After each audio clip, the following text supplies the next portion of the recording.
Here's a segment from a recent Gun Talk radio episode. You can listen to all the Gun Talk radio podcasts however you tune in, or check out guntalk.com for more.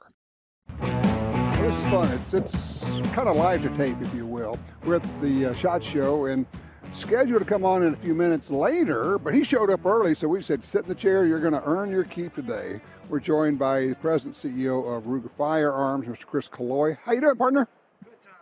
Well, let's see. If I open your mic, you can try it again. All right. Good, Tom. How are you? Better. That's right. Yeah, there we go. That's a pilot error on my part over here.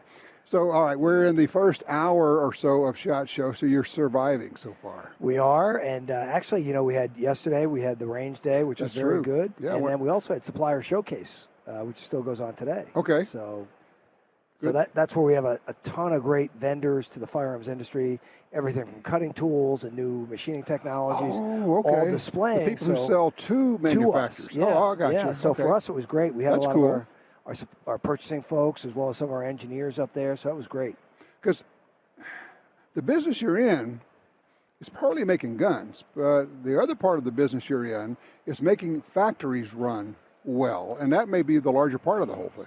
Well, exactly. And so, you look at the new technologies coming, our way. And so that's why Supplier Showcase for us is, we're the buyers in that event. We're going up, sending our folks up there to be the buyers, whereas down on this floor, we're the sellers. And that's one of the best examples of the fact that this is a trade show, not an open to the public show. Yeah, correct. And, SHOT Show has evolved over the years. The NSSF has done a great job of ensuring it sticks to that trade show motto. Mm-hmm. And I know sometimes that frustrates people, some of our great customers who would like to be here. But, we're also at the NRA show. We'll be at the Great American Show in a couple of weeks. So we're out in a lot of places. Yeah, you can come see all the Ruger stuff at other shows. Right. And, and you guys, I always have to remind people, remember, what's new to us may be old to you. If it came out in the last 6 months, it's still new to the rest of us. Which, if it came out, that means you were working on it for 2 years. You're tired of hearing about it at this point. Because it takes a while to get something to market. It does take a while. And, some things are easier than others. Like we recently did, say the Sheriff's model and the longer barrel Wranglers. That's relatively easy. That's you're changing a barrel length. Right. You certainly got to test it and everything else, but it's not like a brand new platform like the small frame auto loading rifle. That was a brand new platform. Even though it looks like an AR, still a lot of work to go. It's honey, I shrunk the AR-10 in this case. And for those, and we had to get slapped down. It says, all right, you said, quit calling it the SFAR. It's not what it is. It's an SFAR, small frame auto loading rifle. It is a smaller version AR-10 308, about 6.5 pounds. Ryan took one out to Texas, shot a big old Oryx with it. Oh, nice. Oh, this is it looks like, this couldn't have been that hard. And then I'm thinking, I bet this was really hard. Yeah, a lot of work on that one. And then, of course, the other one that was a big hit at the range day yesterday was the LC Carbine in the 5.7 by 28. That was holy cow. People love shooting that, so just a lot of fun to shoot. Okay, so it's the LC Carbine. It's a carbine in the 5.7 cartridge. Right, it's a 5.7 by 28 cartridge. Right. And that's been out there for probably about 4 months now, 5 months. Exactly like you said. A lot of people haven't seen it. And I think a lot of people are still thinking that 5.7 by 28 ammo is limited availability and high cost. Oh, not anymore. It's come down and much more available. So a lot of opportunities. Yeah, and people are bringing out new guns, and the idea of getting a carbine in this, now you're taking advantage of the velocity. Instead of a 5 or 6 inch barrel, you're looking at 16-inch barrel. Right. I mean, you're picking up 200-300 feet per second with that. Yeah, and like I said, just a pleasure to shoot. And no recoil. No, it's just a hoot. And what's it called? It's the Ruger LC Carbine. The LC Carbine. All of this is on the website right now. Absolutely. Ruger.com. All right. Don't go anywhere. We're going to come back. We're talking with Chris Killoy. We've shoved him into this segment. We're going to have you in the next segment, so we'll have some fun there. So appreciate you stopping by so we could use you a little bit. No problem. Okay. It is a hoot and a half. It's fun. I'm looking out across the floor. I'm seeing people. Oh, there's Ryan Gresham. I know him. Seeing people I know coming by here. Hi, I'm Tom Gresham. This is Gun Talk. We'll be right back. All right, back with you. I did tease, by the way, that I was going to mention this can that I saw, the suppressor. We were out at the range yesterday. Brand new company, Carbine Research. They had a 22 caliber suppressor for rimfire. It weighs 2.5 ounces. 2.5 ounces. I mean, it's completely carbon fiber. It was amazing. And they had a 9mm can that weighed 6 ounces. So you're going, okay, how long does it last? They said, well, this one's got 6,000 rounds to it. You go, okay, I'm impressed. So, wow. These little companies, by the way, we're back here. I'm Tom Gresham. It's Gun Talk. We're in the Crimson Trace booth, joined by Ryan Gresham with Chris Killoy from Ruger, and we're just shooting the breeze about guns during the break, exactly what we do when we're not on break, right? Talking about guns. Talking about guns, exactly. And Chris is over there going, two-ounce suppressor. Okay, that sounds interesting. You guys make suppressors now. We do. We've got the silencer. Is our one can for the 22, and then we have the integrally suppressed 4N for the 22 takedown. Oh, 1022 right, takedown. right. Yeah. And we were talking just before the break. You were talking about the new LC Carbine in 5.7. And Ryan comes in, sits down, and he says, "Yeah, I shot that out there at the range." Yeah. Well, the LC Carbine, 5.7, just such a cool round. You're getting, there's no recoil to it. It's kind of feels like you're shooting a 22 Magnum, but you're getting more power. And then the gun, it's like this weird gun that has everything. It's like, does it have a threaded barrel? Yes. Is it takedown? Yes. Is it optics ready? Yes. It's just, right. And you can run it so many different ways. It's just, I think it has a lot of uses. And people say, what's it good for? Well, same thing, a lot of things. If you want to just go to the range and have fun, that's great. If you want to have it as a home defense gun, wouldn't be a bad rig. If you want to go shoot a coyote with it. Right. It's just, we've had our folks out there with, on a bunch of hunts, and it's just a lot of fun, coyotes and things like that, as well as, like you said, the other applications, and the low recoil. It is a very cool platform, and there's more to come on it, too. You'll see more things from us in the future. That's fun. So, yeah, the 5.7... You said ammo's more available now, too. Oh, yeah. I think the 5.7 by 28 is much more available. You see, Fiocchi, has got a lot of rounds out there, as well as Federal. So, you're seeing much more availability. You're seeing prices come down a little bit. Love that. So I think that's it's good for a lot of reasons for people to get out there and shoot it.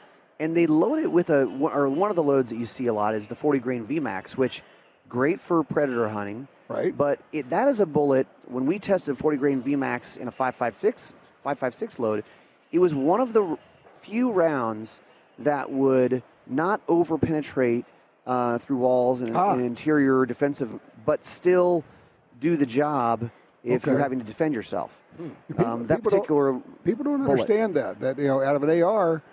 With the right bullet, you actually are getting less penetration than you would with handgun bullets in terms of through walls. If you're in a situation where you were concerned about over penetration through walls, it's the weirdest thing. It's a rifle, but just the way the thing works. So, all right. So the other cool thing, talking about Ruger, that you guys are doing, it's Ruger, but it's not Ruger. It's Marlin, and then I saw this new cartridge out there. So you guys have got the new Marlins and a new cartridge for it. Well, we've got, right now what we're focusing on is still the 1895s and 4570. Right. We've got the Trapper, the SBL, we've got the GBL guide gun, and then also out at the range yesterday, you saw the 336 and 3030, as well as the 1894 and 357 and 44 Magnum. Ooh. So they're all the 336 and the 1894. People have been asking for them since we originally did the deal with Marlin. Right. They're coming. They'll be out in the market probably a few more months. Okay. A few more months before you see them. But we do have those. But I want it today. Everybody wants it today. Everybody wants it today. You and everybody in this hall. I want it yesterday. That's right. Right. Chris, what's the configuration on those as far as like barrel length and how you guys put them together? Well, we try to balance out the tradition, because the Marlin rifle is a great tradition, but things like they obviously didn't have threaded barrels, we have to balance out which models are going to have a threaded barrel and things like that. What can we improve while maintaining the traditional look and the Marlin feel and brand, as well as addressing some of the legacy issues that we've seen creep into the models over the years? So actually make improvements. Exactly. And so there's some things that subtle things, like you think of the bullseye. We've got little red bullseye instead of the black bullseye on the bottom of the forend. Yeah. Subtle little throw to the Ruger transition, and actually bringing Marlin back to the red branding, which they used to have years ago before they switched over to blue. So little things like that. We try to think through that and have a little fun, and again make sure we take a great brand, stay true to it, and still do our best to improve upon it. Well, I know it's been hot because I know I've had several people tell me, I've been looking for one of those. Yeah. I can't find one. Yeah, and we distribute the Marlins just like we do the Ruger products. We're one of the few folks that is two-step only distribution. We only sell through distributors who then sell to retailers. So somewhat unique in this business. It's really just Ruger and Glock. And so as a result, sometimes consumers may have a hard time finding it. And, of course, but they see them on Gunbroker. They see them on some of the online sites. Sometimes their prices are higher than we'd like to see, but that's free market. Right. So, you can't control that. So that's, but again, they are out there. And pretty soon you'll see the 336s and 1894s joining the ranks.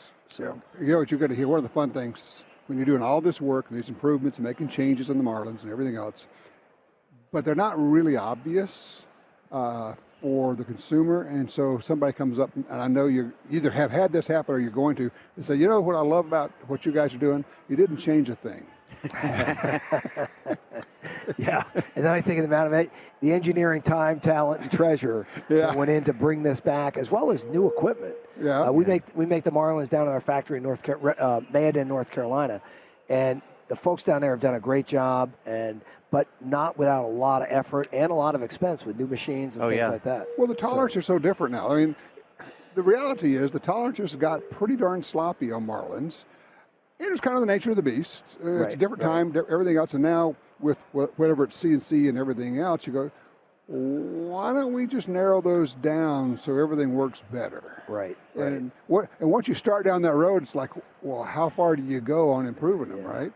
Right. And, there's a lot of, like I said, a lot of great tradition and history, but a lot of things that, frankly, needed to be addressed from a manufacturing and engineering standpoint. Well, they shoot. So, holy cow. Yeah, they're a lot of fun. They shoot well, and lots of game harvested now. And absolutely. Marlins. And I'll say this, I've had a shorty 4570 that kicks the ever living what out of me, but now the 46, the Banish 46 suppressor. Right.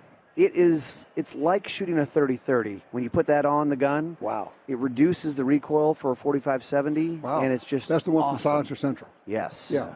Well, and I was talking to KJ yesterday. He says, I'll never hunt without a suppressor again. Yeah. Oh, yeah. Once you start, you're going, I know it doesn't look traditional, and you got this thing out on the end, but once you start doing it, you're going, why would I do this? Right. It's, and I love the look of a traditional rifle, and I'm going to be like the last guy to do it, but I know I'm going to do it. Yeah. So you got to, toward that end, you kind of have to make a lot of your guns now suppressor ready. Absolutely. It's almost a conscious decision not to make something suppressor ready. Now, sometimes we'll do multiple models or SKUs. Right. So because you got some states where you can't have the threaded barrels, so you'll have the same model with threaded model, which will be your primary gun, and then in certain restricted states you'll have the non-threaded barrel. Gotcha. So. Interesting. So bolt rifles, the Americans tearing it up. Are we going to see 77s, Hawkeyes being made again? We will. We're making them every day, just not in big numbers. We're still making the 77s and the Hawkeyes. We're trying to balance capacity with the Americans. Americans have been very hot. In fact, we just launched the American and Go Wild in the 7mm PRC, which was also out at the range, and a lot of people really love that cartridge. And that is an impressive cartridge. Yeah, and I think our friends at Hornady did another, knocked it out of the park again, and so we're quick to jump on it with that gun, and it's just perfect platform for us. Well, it's a tricky thing because when they start inventing these new cartridges, it's a chicken egg, right? You have to have a gun to go with it. You guys have been kind of partnering. It seems like Hornady is one of your partners for that. We always like to work with Jason and Steve over at Hornady. They're good partners. Our engineering team works with them, but we also work with Federal and Winchester, and now with Remington Ammo moving under Federal. Mm-hmm. That actually opens up something that in years past we didn't have that relationship with Remington when it was part of the gun side of the business. Oh, sure. So now that it's part of Federal, I expect that we'll see some more of that back and forth between our engineering teams and all the major players on the ammo side. And Remington just introduced a new cartridge. Yeah, 366. The 360. Buckhammer. Yep. Yeah. We're taking a look at that as well, and that's a natural for either 336 or the 1895 platform on the Marlin. Yep. what we call the round bolt. The round bolt, the 336s in 1895 have that round bolt configuration. The square bolts are in the revolver cartridges. Right. So 1894. Being an old guy, I look at it, I think, it's a 35 Remington. Yeah. Pretty close, actually, which is a great cartridge. So right. there you go. 35 Remington, a great cartridge. So there you go. Chris, thank you so much for being here. We appreciate it, sir. Ruger.com. Absolutely. www.ruger.com. I know you got more that we hadn't been able to talk about, but that's okay. People can go take a look at it. On the website. If you're here at the SHOT Show, come by and visit us. There you go. All right. Ryan, thank you, sir. You're always welcome here. I'm glad I could interrupt. It's one of your better qualities. That's right. There you go. All right, don't go far. We'll be right back with more from the SHOT Show floor from the Crimson Trace booth. I'm Tom Gresham. This is Gun Talk.